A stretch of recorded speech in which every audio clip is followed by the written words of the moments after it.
Okay. Checking with her lawyer, signing an NDA. Hey, what's happening over here? Are we asking a question? Oh, okay, well, there we go. So my question is, my name's Beth, by the way. I'm going to see you at dinner, right? Yes, you will You and see your me at daughter. dinner tonight. Fantastic. My question was, is when I handed you my poster to sign, and I said, I'll let you decide whether you want to sign in the heaven area or the hell area, and you chose hell. I did. Why? So, obviously the ending was complicated by COVID, right? We have all complicated feelings about that. We did the best we could, the writers did the best we could, especially with the cross-border protocols.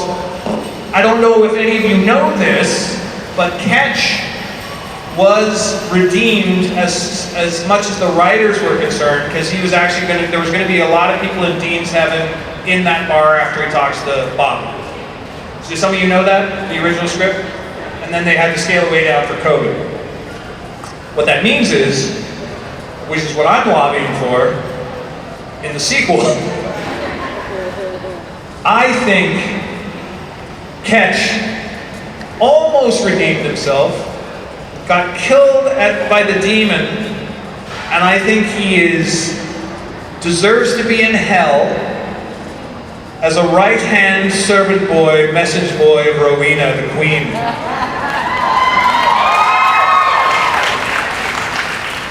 Maybe there's a little dog collar, I don't know. Black leather suit, no? You're very against this. I love your reaction to this. You're like, It's okay, that's my fantasy. But I would love to see Demon Ketch in hell as Rowena's manservant, right? Very English.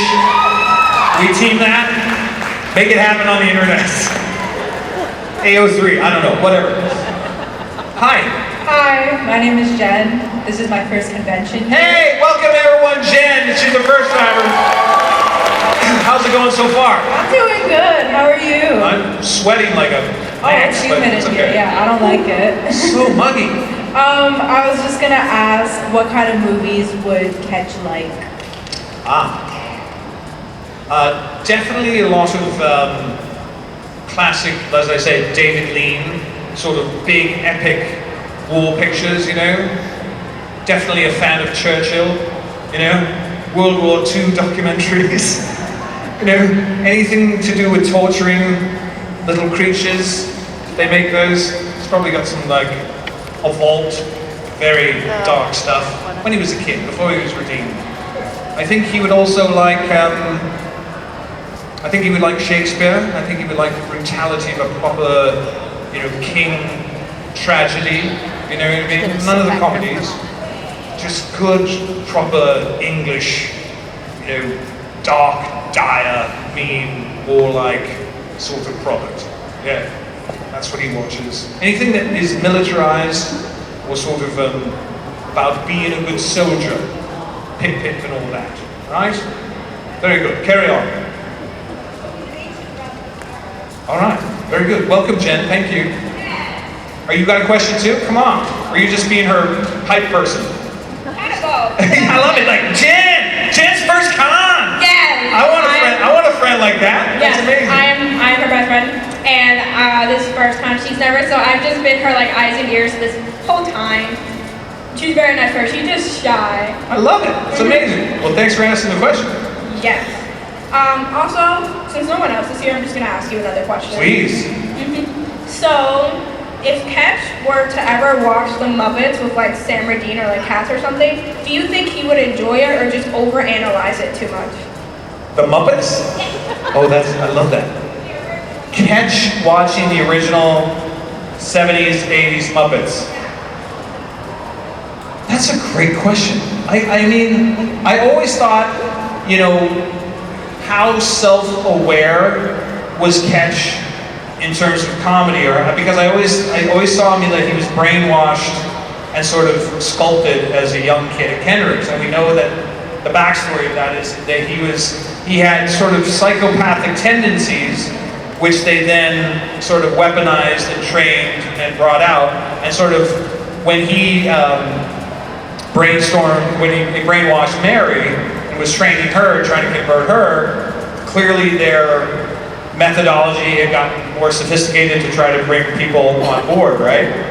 So, I don't know, like, I wonder if the guy, I always said this, I've said this before in panels, Ketch just needed a good psychiatrist and a hug. He was a broken little boy, right? And I've said this before, but you know that whole Alexander twin sort of, it was kind of corny fake out, but it was supposed to be kind of meta, like a soap opera. I like the idea that, you know how you had to kill someone at Kendrick's to earn your stripes? You had to go out and or in the room, one knife, 2 kids. I kind of like the idea, and it's not proven, it's my own headcanon, that one of the reasons why Arthur was so damaged is that Alexander actually was a twin of his, and that's who he killed in the room. So if you think of the psychology, and I've talked to a lot of twins comes to these shows, by the way. I always love I love to nerd out on twin connection and stuff like that. But I love the idea that, sort of poetically and dramatically, that if you kill your twin, you're also killing a piece of yourself. You feel me? Yeah, so I love that idea, even though it's not in the show, is that when he pretended to be Alexander and he's being tortured, there was a part of true, ugly guilt in his pain as he was sort of pretending to be that part of himself. Does that make sense? And it was a little nerdy, but you know, I'm a nerd, so whatever. I feel that. And there's more people behind me, and this is good. This is good? Good. People think the question. Has this gone past 45 minutes? No. No? Yeah. It's so much harder when you're doing it by yourself. It's like, hey, where's my buddy? Gil's here tomorrow, Adam's here tomorrow. When it's 3, it's just like, I take a nap on stage. It's fantastic. I'm working it today. Hi. Hi, I'm Samuel. My question is, if Ketch were to be normal and have like a normal life, what kind of pet would he have? So if Ketch was not a psychopath, is what you're saying. You can say it. If he had not been trained to be an awful monster killer, murderer at Kendrick's, and so he's just in the north of England tending to his garden, what sort of pet would he have?